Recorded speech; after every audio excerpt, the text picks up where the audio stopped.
Hey folks, this is Vint with Dad's Gaming Addiction, and today we're going to quickly check out Last Whisper. This is a game that's coming to Steam's Early Access program in about a week, so it goes without saying that everything that you're about to see is most definitely subject to change. Oh boy, I don't know what I was expecting. When I saw the stock model, naked, well, half naked, mostly naked, on the main menu, I was like, it's gonna be one of those games. And boy, howdy, was I right.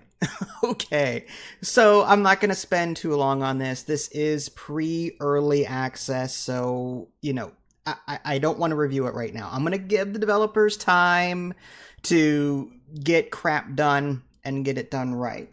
First and foremost, my biggest gripe with the game, the text was too darn small. There was no way to make the text bigger that I could see.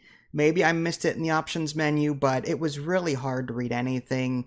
The hotbar on the bottom of the screen was barely readable. I couldn't tell if it was a pickaxe. I didn't know I had a pickaxe in my inventory. Nothing looked like a pickaxe. And I didn't know those were clothes in my inventory either until I hit tab and equipped them. So, things don't appear like they should to the point where they're recognizable.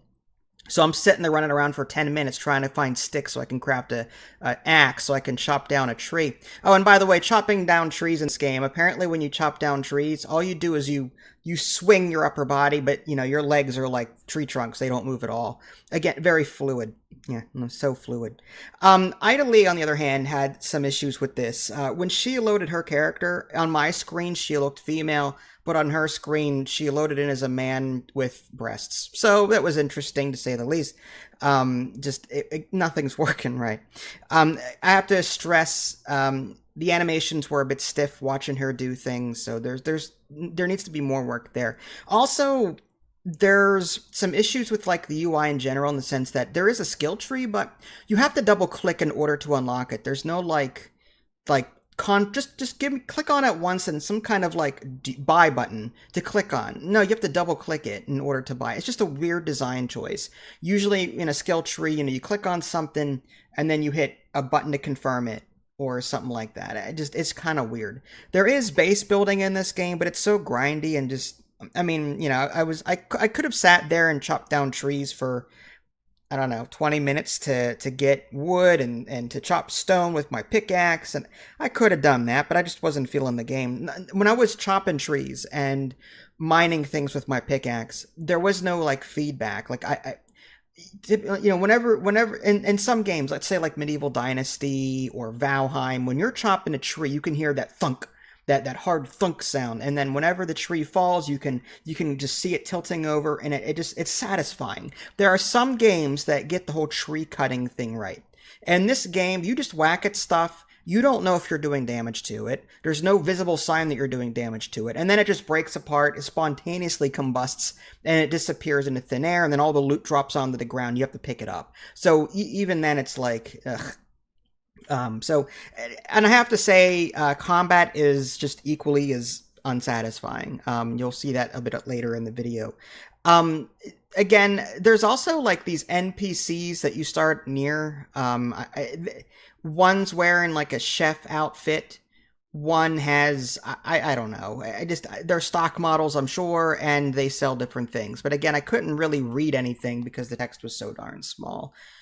All in all, this game, I'm sorry, but 7 Days to Die, State of Decay, these are solid zombie open world survival games. And unless you create a game that is going to match the stronger competitors on the market, your game is just going to suck. I'm sorry to say it, but it is. So you really need to find a way to set it apart from other copy-paste. I can't tell you how many copy-paste zombie games I've tried. They're just Unity asset flips. It's all they are. And I was thinking, okay, maybe this game will be different. I'll give it the benefit of the doubt. No, it's just, it needs a lot more time to cook, I guess is what I'm going to say. I'm trying to be as polite as possible, only because it's pre-early access at this point. If it was going to be finished in 7 days, I'd be like, no, absolutely not. So, there are stronger competitors on the market right now for this kind of game. I felt no reason to continue playing this. I really didn't. I felt like my health or my hunger and my food were dropping way too fast for my liking. I had a hard time with that. So yeah, I'm sorry. When I've got other open world survival games, whether they're zombie or not, that do it better than this, I see no reason to continue playing.